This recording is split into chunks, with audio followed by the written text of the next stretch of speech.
Let's talk about A Council of Dolls. I finally picked this book up after years of being told I should read it, and you all were right.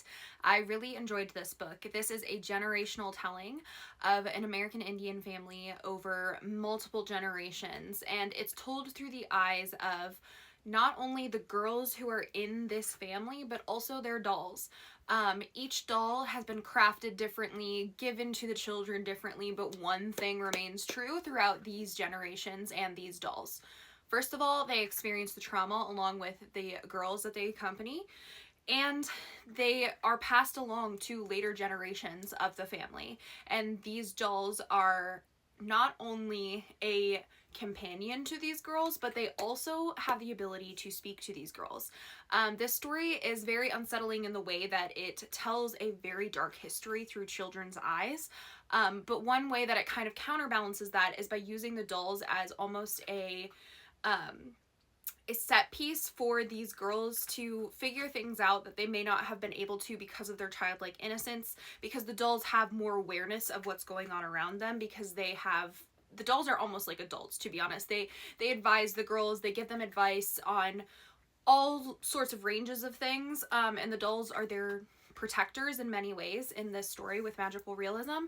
And so that counterbalance of having a child with the perspective of a child being like the main thing that we're getting for such a dark setting with when it comes to Indian boarding schools, we get the counterbalance with the dolls who will understand deeply what's happening.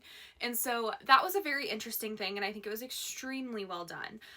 However, because the story is told by children, we also get some narratives about how they feel about adults in their lives, their parents, the authority figures at the schools, and other adults that they see throughout their lives. One thing that I really liked about it was this book doesn't shy away from complex relationships with adults. Our one main character, Sissy, our first perspective that we hear from, she has a very complicated relationship with her mother, and we later find out why her mother is so emotionally distant when we get the story of her mother and the doll that her mother loved. But because the author is not unwilling to like tell that deep and dark history, we can see the layers of trauma that have built on this on this family over generations, because Sissy is treated rather poorly by her mother. Then we get an explanation as to why, and then we get an explanation as to why Sissy's mother was treated poorly by her father, and it's just this compounding trauma and grief, and it's told through such a unique lens.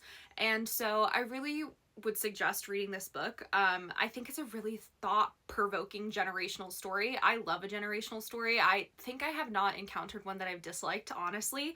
But I truly think that like the ability to tackle the impact of this history, specifically the Indian boarding schools, and like systemic oppression, is really hard to do, especially in a magical realism sense. But the author does an amazing job with it.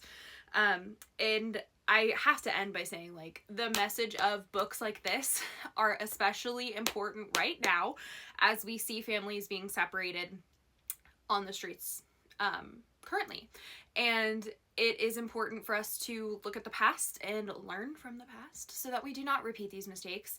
And so it's really unfortunate that the powerful history of this narrative and the truth of it is something that we can relate to in a contemporary sense, but it is something that we can relate to in a contemporary sense. And so I really suggest that you pick books like this up, because it can give you a sense of where we are now, and things that have happened in the past as well. So I suggest this one highly. It's a heavy read, but it's worth it, and there is a lot of interesting stuff that goes into it when it comes to the magical realism that makes it a very unique storytelling experience.